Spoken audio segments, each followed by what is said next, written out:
Hello guys, welcome back to my channel. ఇప్పుడైతే మేము రామేశ్వరం ఉన్నాం. ఈ రోజు అయితే రామేశ్వరంలో ఉన్న అట్రాక్షన్స్ అన్ని కూడా విజిట్ చేసి చూస్తాం అనుకున్నాం. ఫైనల్లీ రామేశ్వరం అయితే రీచ్ అయిపోయామండి. నిన్న కన్యాకుమారి నుంచి మండపం స్టేషన్ వరకు ట్రైన్ జర్నీ చేసాము.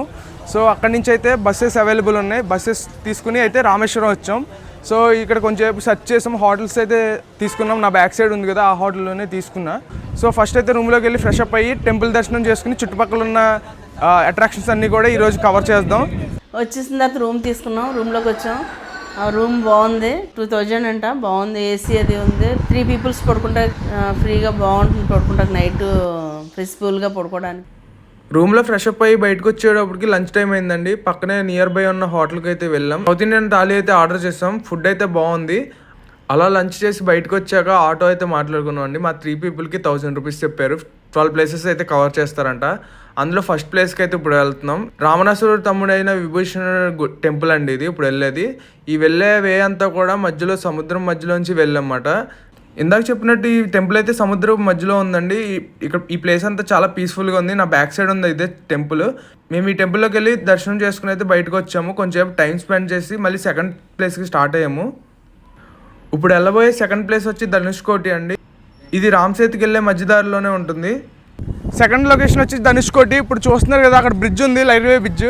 1964 ఆ టైంలో సైక్లోన్ వచ్చింది. ఆ సైక్లోన్ వచ్చినప్పుడు ఇవన్నీ కూడా డిస్ట్రాయ్ అయిపోయినాయి అన్నమాట. ఇక్కడ ఒక సిటీలా ఉండేది, ఇప్పుడైతే లేదు, జస్ట్ అవి అయితే మిగిలినాయి అన్నమాట. సో ఇది ఒక అట్రాక్షన్ కింద అయితే ఇక్కడ వచ్చి విజిట్ చేస్తారు అందరూ. అలాగే ఇక్కడ టెంపుల్స్ ఉన్నాయి. ఇప్పుడు దర్శనం చేసుకుంటే వెళ్తున్నాం. ఇక్కడ టెంపుల్లో దర్శనం చేసుకుని ఇక్కడే ఉన్న సెకండ్ పాయింట్కి అయితే వెళ్ళామండి. సో ఇందాక చెప్పే కదండి, దానికి కొద్ది ఫ్రంట్కి వస్తే ఇక్కడ చర్చ్ కింద ఉంది కదా. సో ఆ సైక్లోన్ వచ్చినప్పుడు ఆ రైల్వే బ్రిడ్జెస్ ఒకటి, ఈ చర్చ్ ఒకటే అయితే మిగిలింది అన్నమాట ఆ సైక్లోన్లో. ఈ 2 వాటిని ధనుష్కోటి అంటారు. ఈ ధనుష్కోటి అనేది ఒక సిటీలా ఉండేది వరకు, అంత డిస్ట్రాయ్ అయిపోయి ఇప్పుడైతే ఇలా ఉంది. అలా కొద్ది ఫ్రంట్కి వెళ్తే బీచ్కి వెళ్తాకి వే ఉంది. ఈ చుట్టుపక్కల అంతా కూడా షాప్స్ పెట్టి ఇందులో గవ్వలు అవన్నీ కూడా సేల్ చేస్తున్నారు. ఈ బీచ్ అయితే వైట్ శాండ్తో ఉండి చాలా ప్లెజెంట్గా ఉందండి. వెదరు మేము వెళ్ళినప్పుడు అయితే చాలా బాగుంది వెదర్ కూడా. సో కొంచెం టైం స్పెండ్ చేసి మళ్ళీ బ్యాక్కి వెళ్ళాము. ఇంకా ఈ లొకేషన్ కూడా చూసుకుని థర్డ్ లొకేషన్కి స్టార్ట్ అయ్యామండి. రామ్సేతు, రామేశ్వరంలో one of the main location ఇది. ఒకటి చూడాలి వచ్చిన వాళ్ళందరూ కూడా. సో ఇక్కడికైతే రీచ్ అయ్యాము. ఇప్పుడైతే మనం 4th స్టాప్లో ఉన్నాం, రామ్సేతు ఇది. సో చూస్తున్నారు కదా, నా బ్యాక్ సైడ్ ఉన్నది సీ. ఇక్కడ 2 సీస్ అయితే కలుస్తున్నాయి. ఒకటి వచ్చి ఇండియన్ ఓషన్, ఒకటి బే ఆఫ్ బెంగాల్. 2 సీస్ అయితే అక్కడ కలుస్తున్నాయి. రెండు కూడా 2 కలర్స్లో వస్తున్నాయి. ఇలా వేవ్స్ ఇలా వస్తున్నాయి. అక్కడ 2 కలర్స్లో అయితే కనబడుతుంది సీ అయితే. అలాగే ఇలా స్ట్రైట్ వెళ్ళామంటే రామ్సేతు. రాములు వారు సీతమ్మ వారిని తీసుకురావడానికి బాణుల సహాయంతో నిర్మించిన రామ్సేతు అయితే ఇటు సైడ్ ఉంది. ఇలా స్ట్రైట్ మీరు చూసినట్టయితే అది కనబడుతుంది మాకు.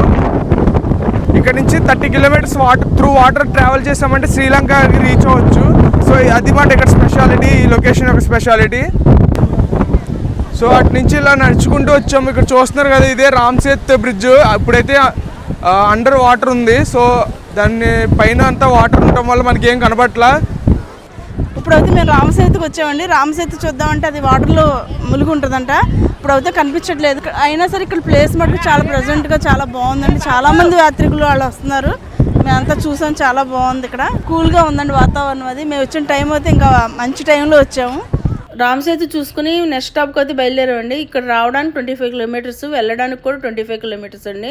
ఇప్పుడు నెక్స్ట్ స్టాప్కి అయితే వచ్చాము, 4th స్టాప్. ఇక్కడ అయితే 3 ప్లేసెస్ ఉన్నాయండి. ఒకటి రామ మందిరం, రాధాకృష్ణ ఆలయం, రామతీర్థం అండి. రామాలయానికి వెళ్ళామండి, దర్శించుకున్నాము. దర్శించుకుని రాధాకృష్ణ ఆలయానికి వచ్చాము. ఇక్కడ కూడా దర్శించుకుని బయటకు వచ్చాము. ఇక్కడ కెమెరాలు ఎలవ్ లేదండి, లోపలికి వెళ్ళి కెమెరా తీయకూడదు అన్నారు. అక్కడి నుంచి ఇంకా బయటకు వచ్చేసిన తర్వాత రామతీర్థానికి వచ్చాము. రామతీర్థం కొలను ఉంది మధ్యలో మండపం ఉంది. ఇదే రామతీర్థం అండి. ఇక్కడ కూడా దర్శించుకుని మేము మళ్ళీ నెక్స్ట్ స్టాప్కి అయితే బయలుదేరాము. ఇప్పుడైతే 5th స్టాప్కి అయితే వచ్చామండి. ఇక్కడ అయితే 4 ప్లేసెస్ ఉన్నాయి. ఇక్కడ జై హనుమాన్, పంచముఖాంజనేయ స్వామి, ఫ్లోటింగ్ స్టోన్, నటరాజు ఆలయం ఉన్నాయండి.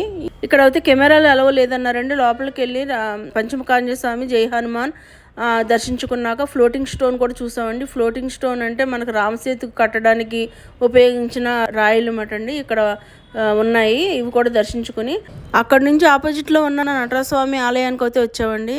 ఆలయం అయితే చాలా బాగుంది, చాలా యూనిక్గా ఉంది. ఇక్కడ లైటింగ్ అవనియండి, విగ్రహం పైన నటరాజ భంగిమలతో లైటింగ్ పెట్టారండి, చాలా బాగున్నాయి. ఆ ప్రతిదీ నాకు నాట్యం అంటే చాలా ఇష్టం. ఇవి చూస్తుంటే ఇలాగ నాట్యం నేర్చుకోవాలని అంత ఆనందం అనిపించింది. ఆ నటరాజ స్వామిని చూస్తుంటే చాలా ఆనందం అనిపించిందండి.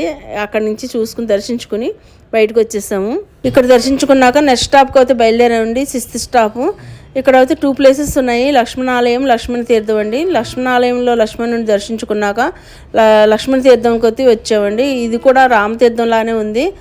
చుట్టూ కొల నుండి మండపం ఉంది. ఇక్కడ కూడా దర్శించుకుని మేము నెక్స్ట్ స్టాప్కి అయితే బయలుదేరామండి. నెక్స్ట్ మార్నింగ్ చెప్పాము కదండి, రామేశ్వరంలో నియర్ ప్లేసెస్ అన్ని విజిట్ చేస్తాము అని. ఇప్పుడు అన్ని ప్లేసెస్ చూసి వచ్చేసామండి. ఇప్పుడు రామేశ్వరం టెంపుల్కి వెళ్ళి దర్శించుకుని ఇంకా రూమ్కి అయితే వెళ్ళిపోతాం. ఇదే మెయిన్ గోపురం అండి. ఈ గోపురం ద్వారా లోపలికి వెళ్ళి దర్శించుకోవాలి. మేము చెప్పులు, సెల్ ఫోన్లు అవన్నీ కూడా ఇక్కడ క్లాక్ రూమ్ ఉంది, అక్కడ పెట్టేసుకుని గోపురం ద్వారా లోపలికి వెళ్ళామండి. అటు ఇటు షాప్స్ ఉన్నాయి. ఈ షాప్స్ చూసుకుంటూ లోపలికి వెళ్ళి లైన్లో వెళ్ళి అక్కడ దేవుడిని దర్శించుకుని వచ్చేస్తామండి. రామేశ్వరం టెంపుల్ దర్శనం అయిపోయిందండి. దర్శనం చేసుకున్నాక ఇప్పుడు అలాగే ముందుకు వచ్చిన తర్వాత దక్షిణ గోపురం దగ్గర అన్నప్రసాదాలు పెట్టుకుంటే అక్కడ భోజనం చేసి బయటకు వచ్చేసామండి. ఇప్పుడు రూమ్కి అయితే బయలుదేరుతున్నాం. ఇంకా బయటకు వచ్చేసిన తర్వాత పక్క స్ట్రీట్లో బాదం మిల్క్ సేల్ చేస్తున్నాడండి. అక్కడ బాదం మిల్క్ తీసుకుని తాగాము, చాలా బాగుంది. అలాగే కొద్ది ముందుకు వచ్చిన తర్వాత హ్యాండ్ బ్యాగ్స్ అవి నచ్చింది. అందులో ఒక హ్యాండ్ బ్యాగ్ తీసుకుని ఇంకా రూమ్కి అయితే వచ్చేసామండి. ఈ వీడియోకి అయితే ఇంతేనండి. ఈ వీడియో మీకు నచ్చినట్టయితే లైక్ చేయండి, షేర్ చేయండి, సబ్స్క్రైబ్ చేసుకోండి. Thanks for watching. By for now.